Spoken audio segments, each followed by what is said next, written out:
Baik, assalamualaikum warahmatullahi wabarakatuh. Di sini saya akan memaparkan materi mengenai peraturan dalam organisasi. Jadi peraturan dan organisasi. Nah, peraturan itu adalah sesuatu yang dibuat guna untuk memberi batasan baik anggota maupun ketua dalam organisasi itu sendiri. Kemudian organisasi itu adalah sekumpulan orang yang lebih dari satu guna untuk mencapai tujuan tertentu. Itu adalah pengertian dari organisasi. Kemudian ketika kita gabungkan peraturan organisasi, yaitu adalah peraturan yang hadir guna untuk mengatur para anggota ketua di dalam organisasi sehingga mencapai tujuan itu sendiri.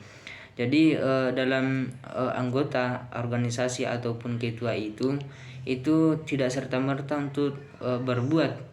Nah, itu makanya hadir peraturan, karena ini yang melandasi anggota tersebut sama anggota untuk berbuat selama masa periode tersebut.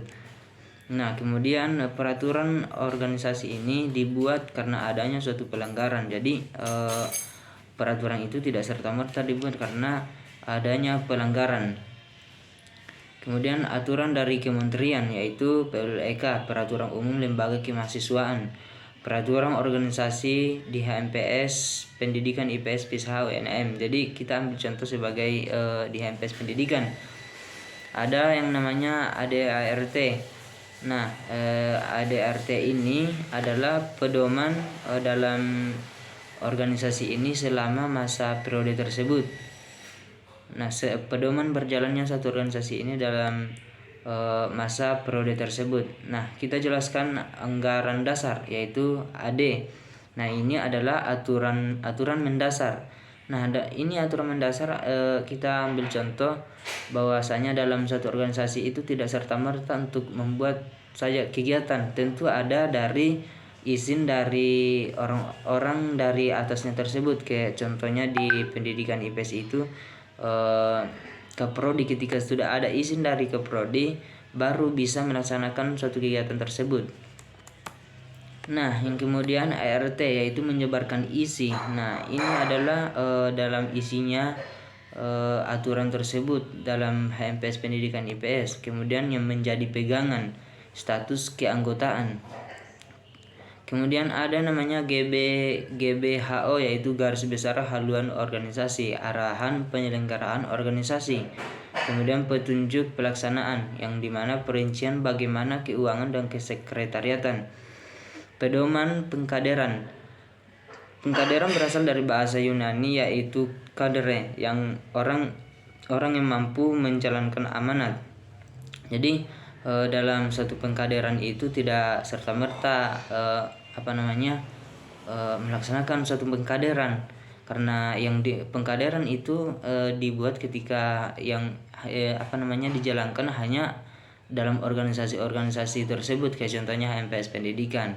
Nah, di situ adalah yang bisa melaksanakan pengkaderan ini adalah organisasi. Nah, kemudian tujuan dari pengkaderan. Nah, ini yaitu adalah membina mahasiswa. Itu diatur dalam pasal 9. Kemudian menjaga keutuhan kader, yaitu regeneralisasi yang sumbangsi aktif dalam prodi HMPS. Kemudian ada yang namanya anggota penuh dan anggota biasa. Jadi anggota penuh ini adalah yang dimana punya hak untuk bersuara, kemudian punya hak juga untuk memilih. Nah, dia punya hak untuk bersuara, kemudian punya hak untuk memilih untuk calon ketua tersebut. Kemudian anggota biasa itu hanya punya hak untuk bersuara tetapi tidak punya hak untuk memilih. Nah, sebagai contoh dalam HMPS Pendidikan itu ketika ada kegiatan MUBES dalam organisasi itu. Nah, ketika kita mengundang suatu organisasi lain, itu yang menjadi anggota biasa. Nah, itu yang menjadi anggota biasa yang diundang tadi. Nah, dia hanya punya hak untuk bersuara, tetapi untuk memilih ataupun memilih anggota ketua tersebut tidak punya hak. Dia hanya punya hak untuk bersuara.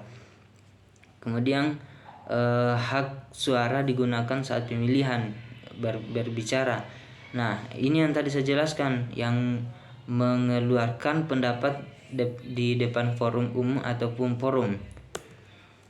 Nah, mungkin hanya ini yang dapat saya jelaskan mengenai peraturan dalam organisasi.